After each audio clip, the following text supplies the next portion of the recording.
City News. A new report reveals black inmates are disproportionately subjected to unfair treatment at Wormwood Scrubs prison. London families face the highest childcare costs in the country. And a City News investigation shows watch thefts are increasing across the capital.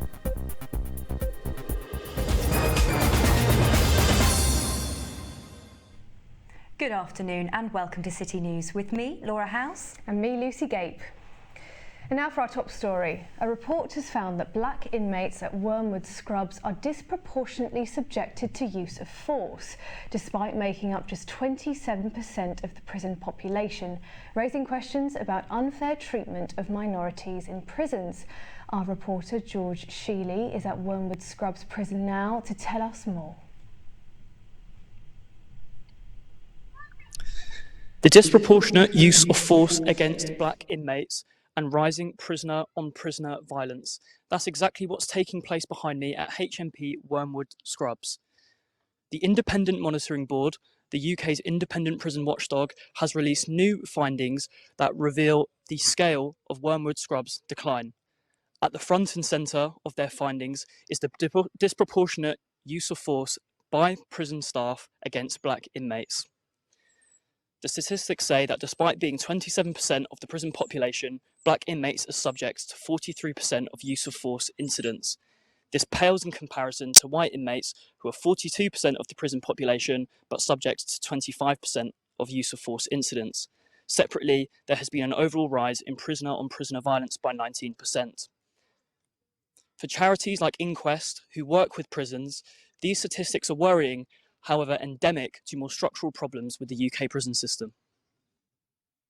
Rather than de-escalate the situation, the officers typically go in with what we see as aggression and a lack of compassion and a lack of care and a lack of empathy, which in the cases which we deal with ends up in death. Unfortunately, not surprised. And once again, another report indicative of institutional racism in prisons.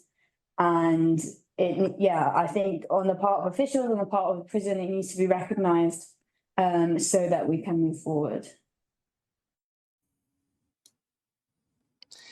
City News asked the Ministry of Justice, who oversee HMP Wormwood Scrubs, what they think about the statistics revealed today. And they said this: prison officers only use force as a last resort, and we monitor its use carefully, including for any disparities in the way it is deployed.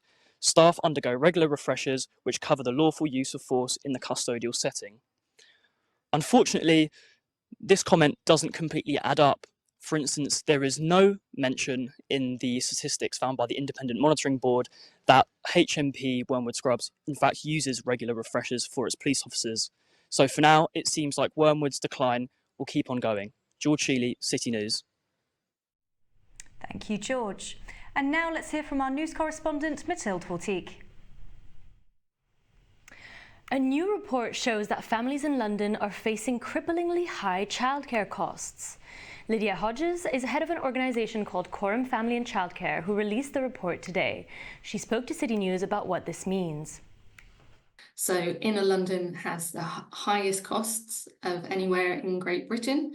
So for example, for a child who's under the age of 2, their parents will now pay an average of £218 per week for a part-time nursery place. So it's a really difficult picture for families.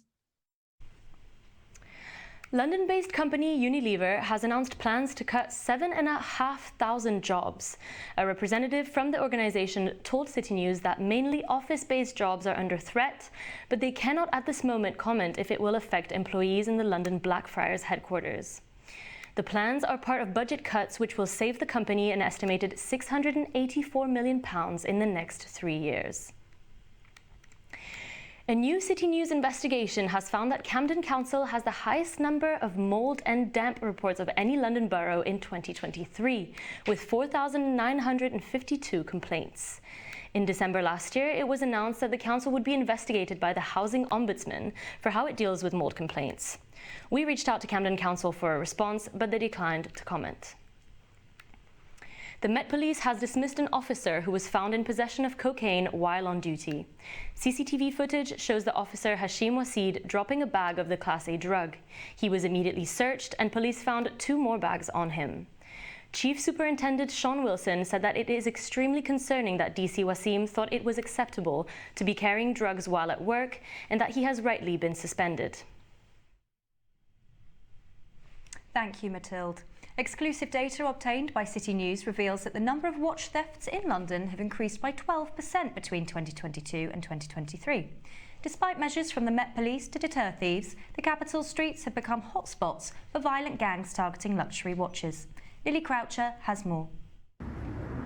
A timeless possession, but these luxury watches come with a growing risk. Watch theft in the capital saw a sharp rise last year, according to new figures.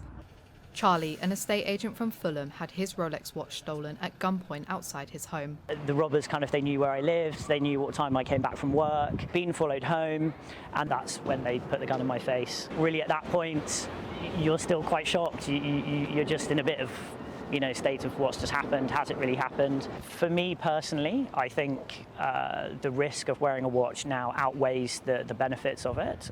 Exclusive data shown to City News found that watch theft in London increased by almost 800 cases in 1 year, rising by 12% from 2022 to 2023. Westminster had the greatest number of thefts, with 1,203 incidents last year. Wealthy areas like Kensington and Chelsea have become hotspots for violent gangs targeting expensive watches. On the pre-owned watch market, luxury watches like the Rolex Daytona can sell for more than a third of its retail price of £15,000. Luxury watches, they're small, they're portable, they're expensive, and there's a very strong resale market. They are much easier to transport than large sums of cash, which makes them a very effective tool for money laundering. With little risk for high reward, these luxury watches remain attractive targets for thieves. In a statement, the Met Police said across London, officers are conducting targeted patrols in robbery hotspots to identify, apprehend and deter potential offenders. We also have dedicated teams out on intelligence-led operations to target repeat offenders. Despite the rise in watch thefts, Londoners like Charlie hope they'll be able to wear their watches again without fear. Lily Croucher, City News. According to new data obtained by City News, councils across the capital are failing to deliver care plans for disabled children on time, meaning some have been left without school places. Educational healthcare plans, or EHCPs, outline the support that disabled children need to thrive in the classroom. Dan Eglinton has more. A whole city and no place to stay. That is the case for Ahmad, who was one of over 1,000 refugees homeless in the capital. A City News exclusive has found that data released by London councils about refugee homelessness in the capital does not nearly reflect the full scale of the issue. Having spoken to over a dozen homeless shelters, City News found that the problem is far worse than initially reported. Esme Jones reports. A whole city and no place to stay. That is the case for Ahmad, who was one of over 1,000 refugees homeless in the capital after being granted a positive asylum decision. He spent 2 years relying on homeless shelters before finding accommodation. Ahmad did not want his identity to be revealed. It took me 2 years to find a home. For me, the hardest part was the waiting. When you say you're a refugee and you don't have a job, no one wants to rent to you, so you have to wait for the council to find you a home, but you don't have support before leaving your asylum accommodation. Data recently released by London councils has shown that 311 refugees have been forced to sleep rough in the capital after eviction from Home Office accommodation in January 2024. This marks an increase of 234% compared to September 2023. However, those on the front line of this epidemic believe that the issue is far greater than any of these numbers reflect. We don't know. We don't know exactly how many because it's not being monitored properly. And in fact, a lot of people are just slipping through the cracks and just becoming homeless and sleeping on the pavement. Having reached out to London councils about our investigation, they said that their survey findings were based on data from London boroughs about numbers of refugees sleeping rough who had approached their housing services. And it seems as though it did not take into account those that didn't. Having spoken to homeless shelters across the capital, it seems as though they all agree that the data released by London councils does not reflect the issue at hand. And now, having spoken to London councils themselves, it seems that even they do not know the extent of this crisis. SB Jones, City News. Yeah. Apologies for the technical difficulties there. We will go back to Dan's news package here. So according to exclusive data obtained by City News, councils across the capital are failing to deliver care plans for disabled children on time, meaning that some children have been left without school places. Educational healthcare plans, or EHCPs, outline the support that disabled children need to thrive in the classroom. Here's Dan Eglinton with that.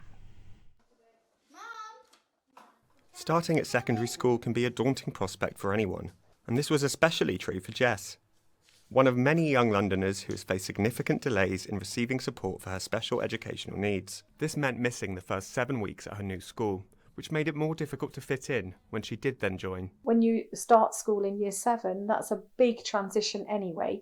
So to then go into school later when everybody has already formed those friendships and formed that bond, she's still trying to kind of find her way, and she's still the new girl, and it's still really, really hard. Jess's long wait was for an Education, Health and Care Plan, or EHCP, a document which outlines what support should be provided for children with additional needs.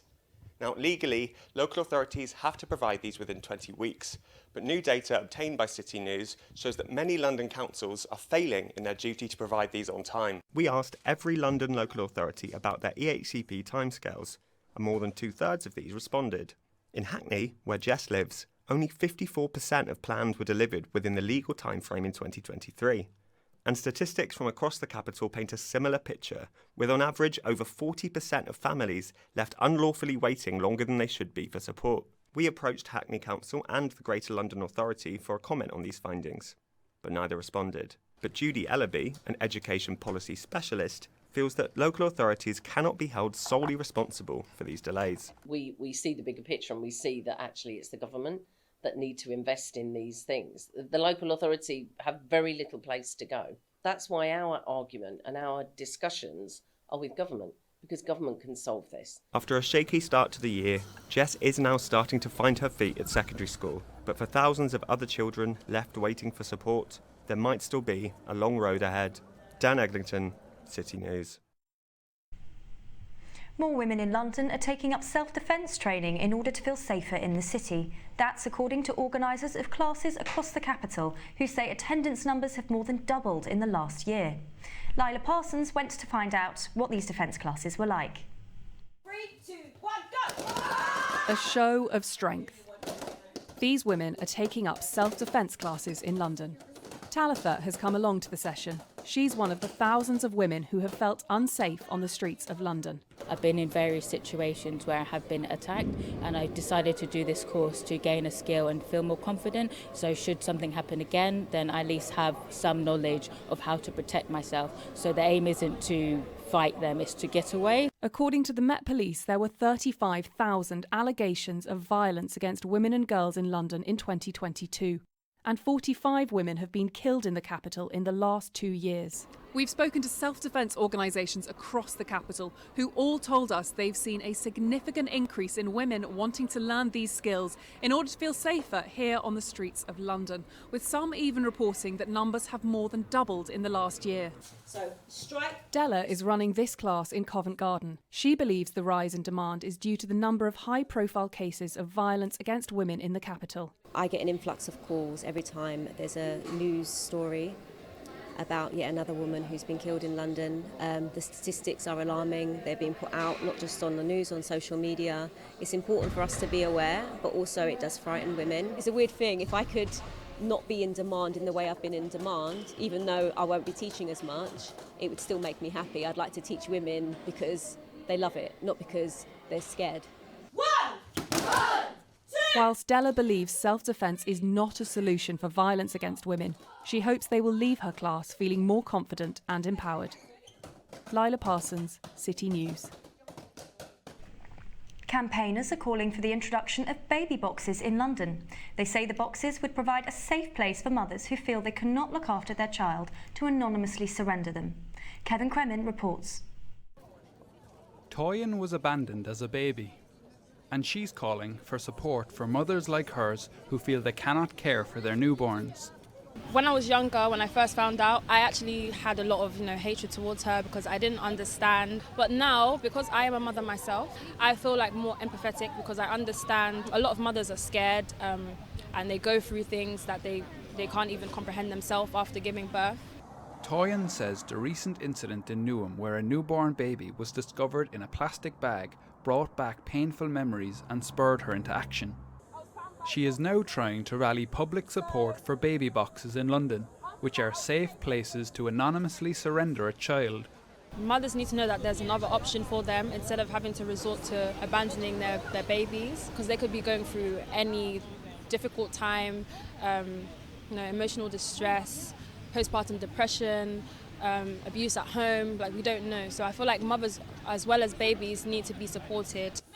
A petition calling for the implementation of the boxes has passed 40,000 signatures. They come equipped with heating and cooling features as well as an alarm system that notifies the emergency services when a baby is placed inside. They were first implemented in the US in Indiana by Monica Kelsey. Infant abandonment in Indiana, prior to baby boxes, we were finding anywhere from 2 to 3 dead babies in our state every year. We launched baby boxes in April of 2016, and we haven't had a dead infant in our state since. And we've had 28 infants in our boxes just in Indiana. 28 just in Indiana. And we've had 0 deaths. There is no current legal framework in the UK for the use of baby boxes, but the campaigners say if even one life is saved through their implementation, it would be worth it. Kevin Kremen, City News. And now for our entertainment stories with Harriet Tolson. Young carers in Barnet are getting their shot in the spotlight at this year's Smiley Charity Film Awards. Barnet Young Carers film stars more than a dozen teenage caregivers supported by the charity and follows their daily lives as they look after vulnerable loved ones. It's the only young carer charity out of almost 250 organisations up for an award. CEO Mike says the film aims to show those featured as the fun, sparky teenagers they are, in spite of the challenges they face. We didn't want to make a film that just says, oh, poor them.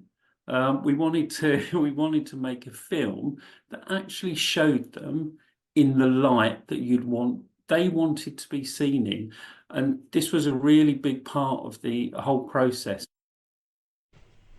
A queer and feminist-led exhibition in Bermondsey is welcoming visitors for its opening night. It shows off the work of 13 female and non-binary artists as part of a push to make the capital's art scene more inclusive.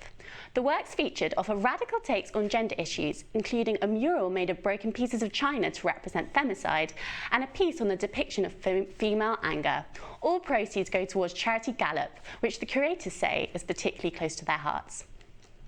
They specifically look at supporting people from the LGBTQ plus community who've experienced abuse or violence. And, as we know, we're in a climate at the moment where there is a lot of violence towards gender non-conforming people, trans people. London's first ever Festival of Health and Nature is kicking off this week. Happier Outdoors is a 10-day-long celebration of the capital's green spaces and invites people to get involved in over 200 free activities being hosted across the city, from building a bug hotel in Hillingdon to planting a leek garden in Greenwich. Parks and water cover almost half of London, and organisers Natural History England say they hope the festival will help city dwellers discover the abundance of nature on their doorstep. I hope Londoners will have a new awareness, first of all, of how much is available in London, but also how much simply being in nature can do for your well-being, both mentally and physically. And, if people try an activity near them and they like it and they feel that they want to carry on, I just feel that is a huge win. Residents in Lambeth are concerned over plans to demolish a local arts centre. The Oval Arts Depot is going to be replaced with a block of flats. The new building will provide more social housing, but many residents oppose the plan and worry that they will lose an important community space. Cordelia Barlow has more. Lifting the lid of the community's future, the Oval Arts Depot and its outdoor area are set to be demolished. They will be replaced with a new building of 8 social rent flats. Shannon, who runs the building, and its activities, says the current plans would be a huge loss for the community. This building belongs to the residents. This outdoor space belongs to the residents. If they lose that, it will be gone forever, and they know that. So that means their light, that means their play space, that means their workspace, that means their spaces to have meetings, their spaces to, do so many things. And that is a heartache for me. I'm super gutted. Residents reflect Shannon's concerns and are worried over the lack of concrete plans from Hyde Housing, who are the owners and developers, about where the activities will take place in the future and who will organise them. It's quite vague as to what will happen with the present space that we have. At the moment, I'm really upset and concerned. It's all very upsetting. I'm not going to tell a lie. It's very very heartbreaking. Hyde say they're committed to preserving a community space. All of the good work and the good activities that are happening here will be re-provided somewhere else, and we need to work out today what's important to people. Residents are invited again tomorrow to share their thoughts with Hyde before the planning application is submitted later this year. Cordelia Barlow, City News. Creators of a new exhibition at Hoxton Hall have expressed concerns about arts funding in London, which has decreased by 32% in the past decade. Fieldworks highlights the histories and struggles of minorities and is the product of a £1.1 billion investment to make East London the new cultural hub of the capital. Valentina Robotti has more. A video game that dreams of a better London. This is one of the interactive pieces at the exhibition Fieldworks, part of the latest attempts to support East London's art scene. Soph is a non-binary artist who is one of the 6 young locals showcasing their work as part of the program.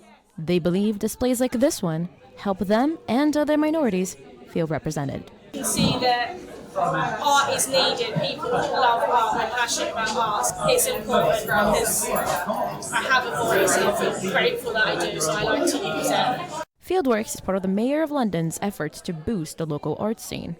Despite this, government funding in arts and culture is on a downward trend. Since 2010, spend has fallen by 32%.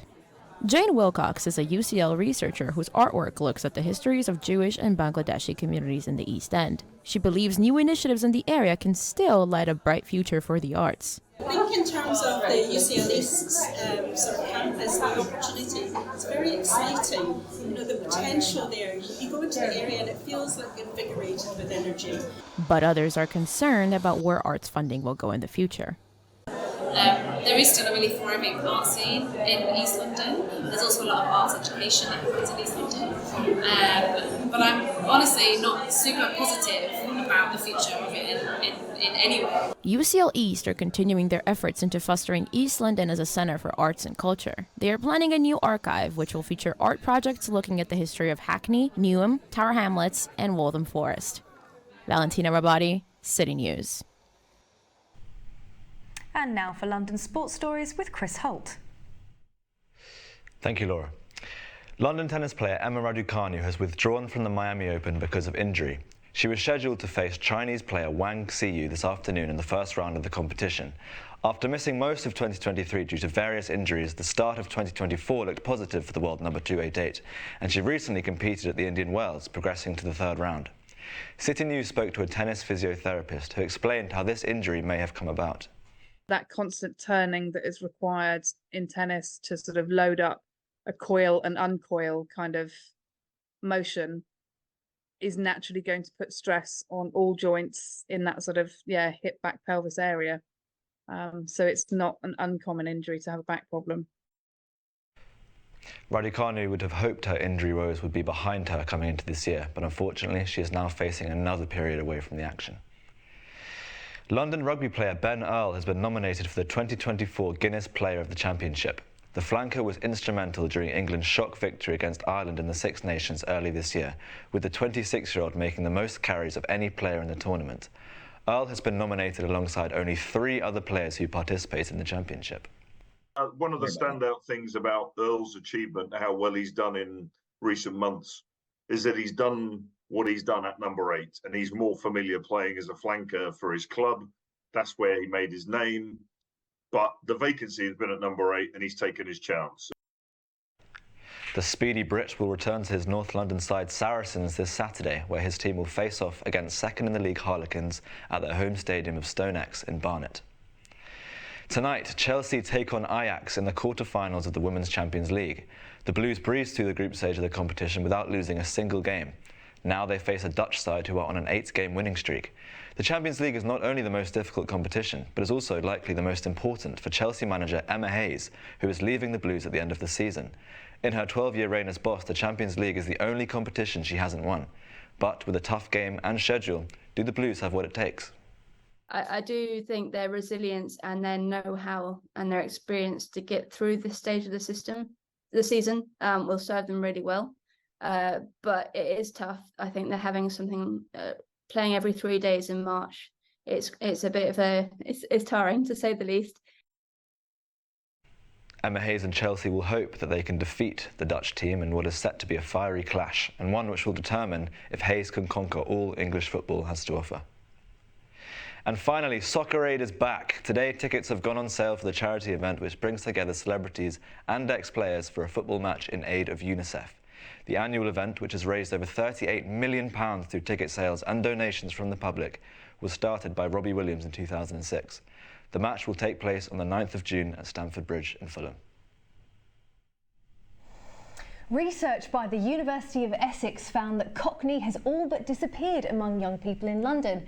To combat its decline, advocates of the dialect and culture have been immersing children in the heritage of the East End as part of the Modern Cockney Festival in Whitechapel. Flora Murray went to find out more.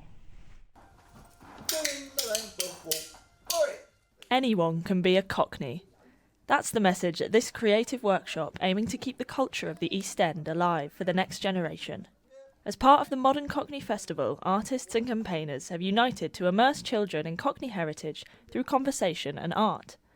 Even the Pearly King himself made an appearance.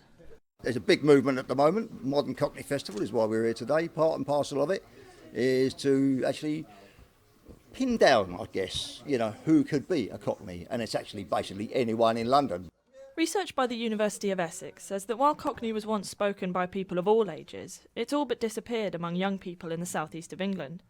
In London, 49% of 18 to 33-year-olds now have a standard southern accent, while 25% have a newer, multicultural London accent. Cockney has been largely engulfed by estuary English, akin to the Essex accent. Now, artist Saif Osmani is campaigning for Cockney to be protected in public policy, so more young people can grow up identifying with the dialect and culture. The Mayor of London has got a document called Culture for All Londoners, and there's hardly much mention of Cockney at all there. And in other documents going forward, we want it to be realised that Cockney is part and parcel of the identity of London. Organisers hope that immersing children in East End London heritage will help make sure Cockney isn't brown bread anytime soon. Flora Murray, City News. And now for the weather. Despite the grey clouds you may have seen outside today, the capital is expected to remain mostly dry for the rest of the afternoon, with a few showers later tonight and average temperatures of 12 degrees. Looking forward to the rest of the week, spring could well be on the way as we begin to see highs of up to 16 degrees and sunny spells. What do you think of that, Lucy? Oh, lovely. I'll have to get my prescription sunglasses out. Lovely. Now a reminder of today's top stories. A new report reveals black inmates are disproportionately subjected to unfair treatment at Wormwood Scrubs, raising questions about unfair treatment of minorities in prisons. A major survey has found that families in inner London are facing record-high childcare costs, with prices for a part-time nursery place higher than anywhere else in Great Britain. London-based company Unilever has announced plans to cut 7,500 jobs. A representative from the organisation told City News that office-based jobs will be most affected. A City News investigation has found that Camden Council had the worst level of mould and damp complaints of any London council, after receiving over 4,000 reports. The Met has dismissed an officer who was found in possession of cocaine whilst on duty after CCTV footage showed the officer, Hashim Waseed, dropping a bag of the Class A drug.